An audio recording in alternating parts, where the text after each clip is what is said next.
Good morning, students. Today we are going to do the back exercise of chapter Frogs at School. So let's get started. A. Tick the correct option. First, froggies went to dash college, park, school. So in this you have to tick the correct option. So froggies went to school. Okay, so you have to tick this. Second, how many froggies grew up fast? So, how many froggies grew up fast? Do you remember? Yes, 20 froggies. So, you have to tick this. आपको first part में क्या करना है, जो correct option आपको दिए गए हैं उसमें जो करेक्ट है उसमें टिक करना है, जो इन ऑप्शंस में से करेक्ट वाले को टिक करना है. पहला फ्रॉगीज वेंट टू, फ्रॉगीज कहाँ जाते थे? तो जो फ्रॉगीज है वो स्कूल जाते थे, तो स्कूल को आपको टिक करना है. कितने फ्रॉगीज बड़े हुए थे? बड़े, फास्ट फास्ट, जल्दी जल्दी. कितने फ्रॉगीज बड़े? बड़े का मतलब ग्रो, बढ़ गए, बढ़ के बड़े फ्रॉगीज बन गए, बुल फ्रॉग बने. तो वो टोटल कितने थे? 10 थे, 30 थे या 20 थे? टोटल 20 थे. Okay. B part, write T for true and F for false statements. First, except one, all of them become master frogs. So, no. Everyone became master frog. So, this statement is false. Okay. So, write F, false. Second, the school was next to a pool. Yes, this statement is true because the pool was beside a bushy pool. So, you have to write true, T. Third, froggies did not follow any rules at the school. No, they used to follow each and every rule. Okay, so this statement is false. Fourth, the master frog sat on a chair. No, the master frog sat on a log. That's why this statement is false. Okay, तो ये आपका है true और false. पहला है except one, यानी कि एक को छोड़ के सभी मास्टर फ्रॉग बन गए. बिल्कुल गलत स्टेटमेंट है, इसलिए आपको फॉल्स लिखना है क्योंकि सभी जो है मास्टर फ्रॉग बन गए. ठीक है. Second, the school was next to a pool. Yes, this statement is true because the school was beside a bushy pool. So you have to write true. जो वो स्कूल है वो पूल के side में था, तो ये बिल्कुल सही है, तो आपको इसमें ट्रू लिखना है. ठीक है.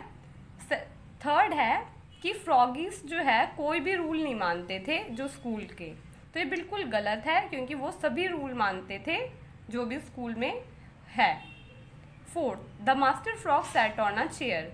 जो उनका मास्टर फ्रॉग था, फ्रॉग थे जो, वो चेयर पे बैठते थे. बिल्कुल गलत. वो किस पे बैठते थे? लॉग पे. लॉग क्या होता है? एक लकड़ी से बना, लकड़ी का टुकड़ा होता है बड़ा सा, उसको लॉग कहते हैं, उस पर वो बैठते थे, इसलिए आपको इसमें फॉल्स लिखना है. Okay, so we have done the true and false. Moving on to matching. This match the words with their meaning. So I have already told you the meaning of all these words, so you have to do this yourself and then you can match the answer from the PDF. Okay, write any two words that come to your mind when you read these words. So in this you have to write those words that first come to your mind when you listen to these words. Okay, for example, first, school. When I listened to this word, the first word that came to my mind was learn and homework. Okay, so like this you have to do. Okay, so try this yourself, these two questions. Moving on to fun with grammar. Here we are going to learn about countable nouns and uncountable nouns. First, what is a noun? Noun, it is a naming word. Noun is the name of any place, thing or object, okay, or any person. That is noun. Noun can be countable or can be countable or uncountable. So nouns that can be counted are called countable nouns. So if we are able to count the noun, then we call it countable noun. Okay, and it can be singular or plural. Singular means only one, plural means more than one. For example, tiger. Tiger, it is singular because it is only one tiger. So we can count tigers. Okay, one tiger, two tiger. If I show a picture of tigers, then you can easily count and tell me how many tigers are there in the picture. Like this, apples, roses, all these things you can count. That's why these are countable nouns. Nouns that cannot be counted are called uncountable nouns. But if we can't count a noun, we are not able to count a noun, then we call them uncountable noun. These includes things, feelings which cannot be counted. Okay, for example, we usually consider them singular. So we consider them singular. For example, oil, water, bravery. So oil, can you count oil? No. One oil, two oil, like this you can't count. So water, you can't count. One water, two water, like this you can't count. That's why these come under uncountable noun. Bravery, it is a quality. Okay, bravery, it is a feeling. Okay, or it is an action of showing courage. So this also we can't count. So this comes under uncountable noun. Okay, तो आपको जो है D part में आपको क्या करना है, matching करनी है. आपको वर्ड्स दे रखे हैं, इसके मीनिंग से आपको मैच करना है. ये वर्ड्स मैंने आपको वर्ड मीनिंग में करवाए हैं, तो ये आपको खुद मैच करने हैं और फिर आप पीडीएफ से मैच कर सकते हो. ई पार्ट में आपसे बोला गया है कि आपको एक वर्ड, आपको ये वर्ड्स दे रखे हैं, तो आपको जो है जब आप ये वर्ड्स रीड करते हो तो पहले दो वर्ड जो आपके माइंड में आते हैं वो आपको यहाँ लिखना है. जैसे कि स्कूल, सुनते ही आपको क्या वर्ड दिमाग में आया तो वो आपको यहाँ पे लिखना है. ये मैंने आपके लिए किया हुआ है.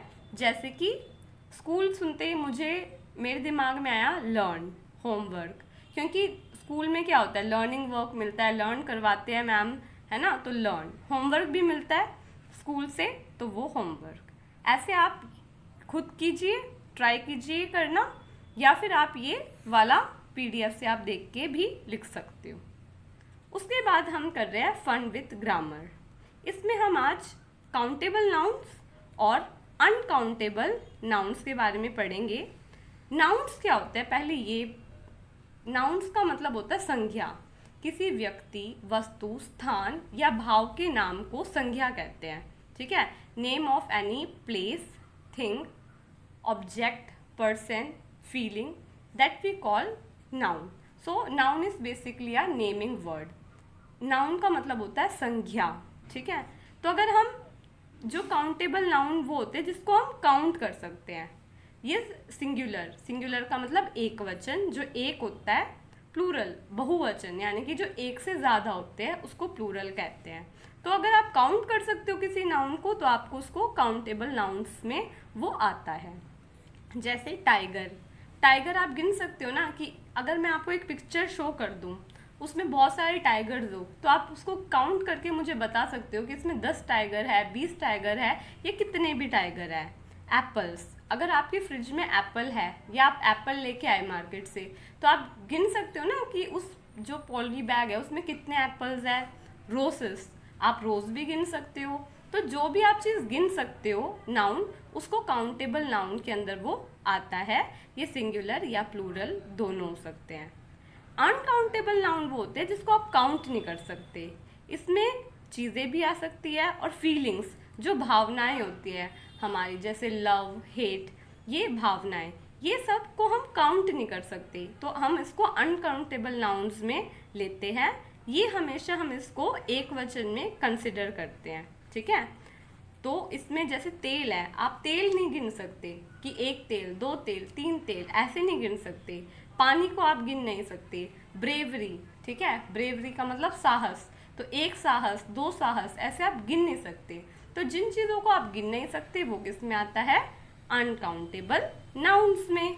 Okay, so moving on to part F. In the following sentence, some nouns have been underlined.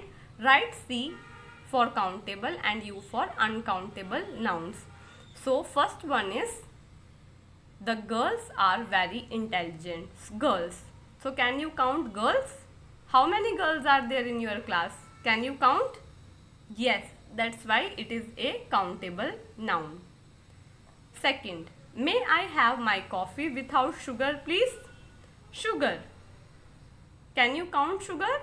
No, it is uncountable. I like to drink water. Can you count water? No, so it is uncountable. I have read all these books. Can you count the number of books? How many books are there in your bag? Yes, you can count, so it is countable noun. Please don't waste electricity. Can you count electricity? No, it's not possible, so it is uncountable. Part F में कुछ sentences दिए गए हैं जिसमें underline words को आपको बताना है, नाउन को, कि वो क्या, वो काउंटेबल है या अनकाउंटेबल है। First, the girls are very intelligent. लड़कियां बहुत इंटेलिजेंट है, तो लड़कियां काउंट कर सकते हो, लड़कियों को काउंट कर सकते हो, बिल्कुल कर सकते हो, तो ये काउंटेबल है। Second, may I have my coffee without sugar please. Sugar को क्या आप काउंट कर सकते हो, चीनी को? नहीं।